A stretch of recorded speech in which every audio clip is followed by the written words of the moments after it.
ನಮಸ್ಕಾರ ಸ್ನೇಹಿತರೆ, ಜೀವನಕ್ಕೆ ದಾರಿ ಚಾನಲ್ಗೆ ನಿಮ್ಮೆಲ್ಲರಿಗೂ ಆತ್ಮೀಯ ಸ್ವಾಗತ. ಸ್ನೇಹಿತರೆ, ಈ ಗುಣಗಳು ನಿಮ್ಮಲ್ಲಿದ್ದರೆ ಜನರು ನಿಮ್ಮನ್ನು ಹೇಗೆ ಮೆಚ್ಚಿಕೊಳ್ಳದೇ ಇರುತ್ತಾರೆ ಹೇಳಿ. ಸ್ನೇಹಿತರೆ, 4 ಜನರ ಮುಂದೆ ನೀವು ನಿಮ್ಮನ್ನು ಹೇಗೆ ಪ್ರಸ್ತುತಪಡಿಸಿಕೊಳ್ಳುತ್ತೀರಿ ಎಂಬುದರ ಮೇಲೆ ನಿಮ್ಮ ಸಂಪೂರ್ಣ ವ್ಯಕ್ತಿತ್ವ ನಿರ್ಧಾರವಾಗುತ್ತದೆ. ಸಾಮಾನ್ಯವಾಗಿ ನೀವು ಸಂಪೂರ್ಣ ನಿಯಂತ್ರಣದಲ್ಲಿರುವಾಗ ಜನರು ನಿಮ್ಮನ್ನು ಬಹಳ ಇಷ್ಟಪಡುತ್ತಾರೆ. ಜಗತ್ತಿನಲ್ಲಿ ಯಾವೊಬ್ಬ ವ್ಯಕ್ತಿಯು ಹುಟ್ಟುತ್ತಲೇ ಗೌರವವನ್ನು ಗಳಿಸಿಕೊಂಡು ಹುಟ್ಟುವುದಿಲ್ಲ. ಗೌರವ ಎನ್ನುವುದು ನಾವು ಇಲ್ಲಿ ಅಂದರೆ ಸಮಾಜದಲ್ಲಿ 4 ಜನರ ಮಧ್ಯೆ ಇದ್ದು ನಮ್ಮ ಒಡನಾಟದಿಂದ ಅದನ್ನು ಗಳಿಸಬೇಕು. ಕೆಲವರನ್ನು ನೋಡಿದ ತಕ್ಷಣವೇ ಅವರ ನಡವಳಿಕೆ ಮತ್ತು ಅವರಲ್ಲಿರುವ ನಮ್ರತೆ ಮತ್ತು ವಿನಯತೆಯಿಂದ ಗೌರವ ಹುಟ್ಟಿಕೊಳ್ಳುತ್ತದೆ.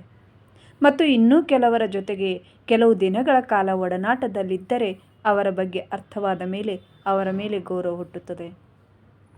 ಅವರು ತಮ್ಮ ಕೆಲಸಗಳು, ಜೀವನದಲ್ಲಿ ಅಳವಡಿಸಿಕೊಂಡಿರುವ ಮೌಲ್ಯಗಳು ಮತ್ತು ಮಾತುಗಳ ಸಹಾಯದಿಂದ ತಮ್ಮ ಜೀವಿತಾವಧಿಯುದ್ದಕ್ಕೂ ಗೌರವವನ್ನು ಸಂಪಾದಿಸುತ್ತಾರೆ.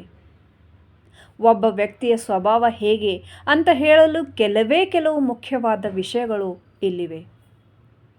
ಅಗೌರವದ ಮತ್ತು ತಪ್ಪು ಕಾರ್ಯಗಳು ತಕ್ಷಣವೇ ಒಬ್ಬ ವ್ಯಕ್ತಿಯನ್ನು ಇತರರ ದೃಷ್ಟಿಯಲ್ಲಿ ಕೆಳಗಿಳಿಸಬಹುದು.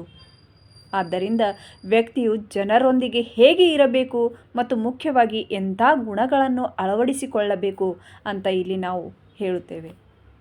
ಒಟ್ಟಿನಲ್ಲಿ ಹೇಳುವುದಾದರೆ, ಜನರು ನಿಮ್ಮನ್ನು ತುಂಬ ಮೆಚ್ಚುವಂತೆ ಮಾಡುವ ಕೆಲವು ಸೂಕ್ಷ್ಮ ವಿಷಯಗಳನ್ನು ಇಲ್ಲಿ ಪಟ್ಟಿ ಮಾಡಲಾಗಿದೆ.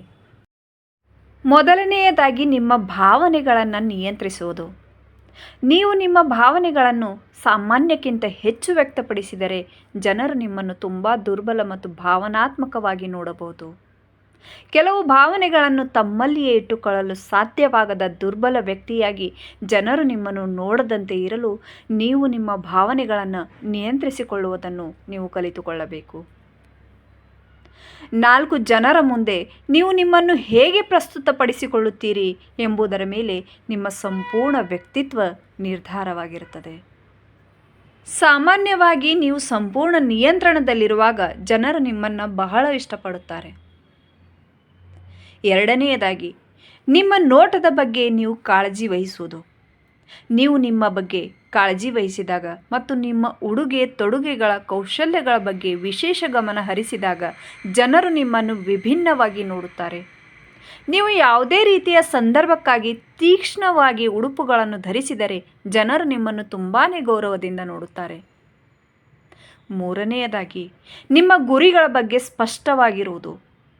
ನಿಮ್ಮ ಗುರಿಗಳು ಮತ್ತು ಮಹತ್ವಾಕಾಂಕ್ಷೆಗಳ ಬಗ್ಗೆ ನೀವು ಸಾಕಷ್ಟು ಭಾವೋದ್ರಿಕ್ತರಾಗಿರುವಾಗ ಅದು ಇತರರಿಗೂ ಅವರ ಕನಸುಗಳನ್ನು ಅನುಸರಿಸಲು ಪ್ರೇರೇಪಿಸುತ್ತದೆ. ಇದು ಒಬ್ಬ ವ್ಯಕ್ತಿಯ ಅತ್ಯಂತ ಪ್ರಶಂಸನೀಯ ಗುಣಗಳಲ್ಲಿ ಒಂದಾಗಿದೆ. ಇತರರು ನಿಮ್ಮ ಸುತ್ತಲೂ ಇರಲು ಮತ್ತು ನಿಮ್ಮಂತೆ ನಿರ್ದಿಷ್ಟವಾದ ಗುರಿಗಳನ್ನು ಇಟ್ಟುಕೊಳ್ಳಲು ಬಯಸುತ್ತಾರೆ. ನಾಲ್ಕನೆಯದಾಗಿ, ಮೊದಲಿಗೆ ನಿಮ್ಮ ಬಗ್ಗೆ ಎಲ್ಲವನ್ನು ಬಹಿರಂಗಪಡಿಸದಿರುವುದು. ಆರಂಭದಲ್ಲಿಯೇ ತಮ್ಮ ಬಗ್ಗೆ ಎಲ್ಲವನ್ನು ಬಹಿರಂಗಪಡಿಸಿಕೊಳ್ಳುವ ವ್ಯಕ್ತಿಗಳೊಂದಿಗೆ ಮಾತನಾಡುವ ಆಸಕ್ತಿಯನ್ನು ಜನರು ಕಳೆದುಕೊಳ್ಳುತ್ತಾರೆ. ಒಂದು ಸಣ್ಣ ರಹಸ್ಯವನ್ನು ನಿಮ್ಮಲ್ಲಿಯೇ ಇಟ್ಟುಕೊಳ್ಳುವುದು ಒಬ್ಬ ವ್ಯಕ್ತಿಯ ಗಮನವನ್ನು ನಿಮ್ಮ ಕಡೆಗೆ ಇರಿಸಿಕೊಳ್ಳಲು ಉತ್ತಮ ಮಾರ್ಗವಾಗಿದೆ, ಏಕೆಂದರೆ ಅದು ಜನರನ್ನು ನಿಮ್ಮ ಬಗ್ಗೆ ಊಹಿಸುವಂತೆ ಮಾಡುತ್ತದೆ. ನಿಜವಾಗಿಯೂ ಒಳ್ಳೆಯ ಕೆಲಸಗಳನ್ನು ಪ್ರಶಂಸಿಸುವುದು.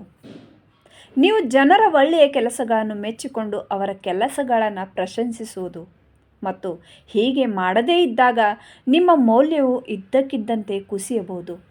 ನೀವು ಯಾರಿಗಾದರೂ ಒಮ್ಮೆ ನಿಜವಾದ ಪ್ರಶಂಸೆ ನೀಡಿದಾಗ ಅದು ಹೆಚ್ಚು ಮೌಲ್ಯವನ್ನು ಹೊಂದಿರುತ್ತದೆ ಮತ್ತು ಜನರು ನಿಮ್ಮನ್ನು ನಿಜವಾಗಿಯೂ ನೀವಾಗಿರುವುದಕ್ಕಾಗಿ ಮೆಚ್ಚುತ್ತಾರೆ. ಕೊನೆಯದಾಗಿ, ನೀವು ಮುಕ್ತವಾಗಿ ಮಾತನಾಡುವುದು.